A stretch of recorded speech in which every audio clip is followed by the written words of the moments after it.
రేవంత్ సార్ను ఎట్లా మెచ్చుకోవాలో సమజైతలేదు పోండ్రి. రాష్ట్రంలో ఇందిరమ్మ రాజ్యం తెచ్చినామని రోజు చూపిస్తున్నారు. ఇందిరమ్మ రాజ్యం వచ్చిందని పబ్లిక్ మర్చిపోతారు అనుకున్నాడో ఏందో రోజుకు 2-3 రుజువులు చూపిస్తున్నారు. నిన్న టీవీలో పేపర్ వాళ్ళను కొట్టిండ్రు కదా, ఇక చూడండి ఇవాళ ఏం నడిచిందో. ఇందిరమ్మ రాజ్యం ప్రజాపాలనలా మాట్లాడితే కాళ్ళు ఇరగొడుతున్నారు పోలీసోళ్ళు. కాంగ్రెస్ వాళ్ళ ఏలువడిలా నోరు తెరిచడే పాపమైపోతున్నది. పనులు చక్కగా చేస్తలేరని పాలకుర్తి ఎమ్మెల్యే యశస్విని రెడ్డి మేడాని అడిగిందట ఈ అన్న. చూడండి ఎట్లా కొట్టిండ్రో, పాదాల మీదకెళ్ళి కొడితే మొత్తం వాసిపోయినాయి, నడవస్తలేదు. మా కొడుకుకి ఏమన్నా అయితే తొర్రూరు వేసే సంగతి చూపిస్తామంటున్నది అన్నోళ్ళ తల్లి. నడవ చేత కాకుండా ఇంట్లో పడి ఉన్నాడు మా కొడుకు.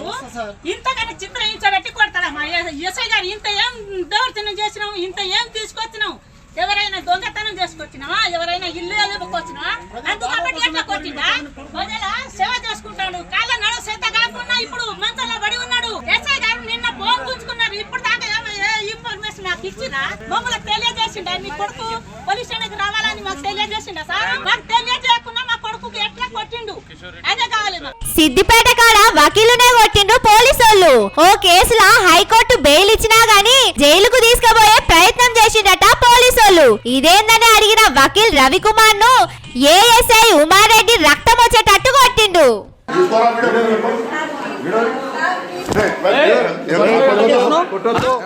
నిన్ననేమో టీవీలోలను చదువుకునేటోళ్లను ఎట్లా పడితే అట్లనే కొట్టిండ్రు, గల్లా పట్టి గుంజుకపోయిండ్రు. ఆడోళ్ళు మొగోళ్ళనే తేడా లేకుండా ఇష్టం వచ్చినట్టు కొడుతున్నారు, తిడుతున్నారు. పోలీసులు ఇంతగానం రెచ్చిపోతున్నారంటే పెద్ద సారు జనంత గట్టిగానే చెప్పిండు కావచ్చునని అంటున్నారు. పోలీసులకు మంత్రి రేవంత్ సారేనాయే. అందరూ రోడ్ల మీదకొచ్చి సర్కారు మీద మాట్లాడుతున్నారు. ఆ తిప్పలా ఈ తిప్పలని ఎవ్వరు బయటకొచ్చి ధర్నాలు చేయొద్దు, వస్తే మీ లాగులు వలుగుతాయన్నాడు. తొండల పేరు చెప్పి భయపెట్టించిండోనని చదువుకునేటోళ్ళు అంటున్నారు.